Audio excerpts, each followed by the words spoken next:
Salut l'équipe, bienvenue sur le stade, votre chaîne 100% football.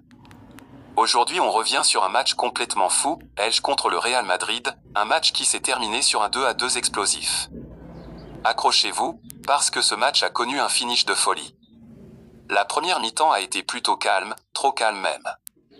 Peu d'occasions, beaucoup de prudence des deux côtés, et aucune équipe n'a réussi à prendre l'avantage. On se dit alors que ça va peut-être se réveiller en deuxième période, et on ne croyait pas si bien dire. À la 53e minute, Elche surprend tout le monde. Alex Feba récupère une talonnade parfaite de Germain Varela et allume une frappe qui finit au fond. Le stade explose, Elche mène 1-0. Il faut attendre la 81e minute pour voir le Real enfin réagir. Le ballon traîne après un corner, et c'est Dean Huijsen qui surgit pour égaliser. 1-1, on se dit que le Real va peut-être renverser le match. Mais attention.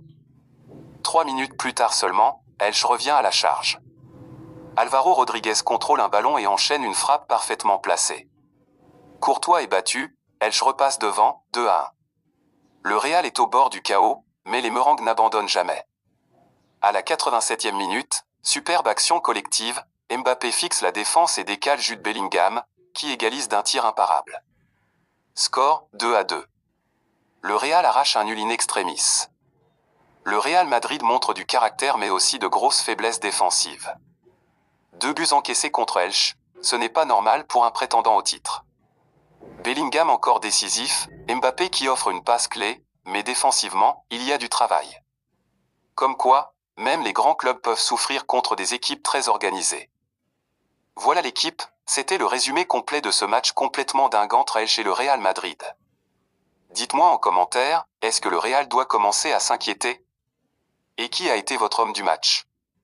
N'oubliez pas de liker, commenter, et vous abonner à Le Stade pour ne rien manquer du football chaque jour. On se retrouve très vite pour les prochains chocs. Ciao la team!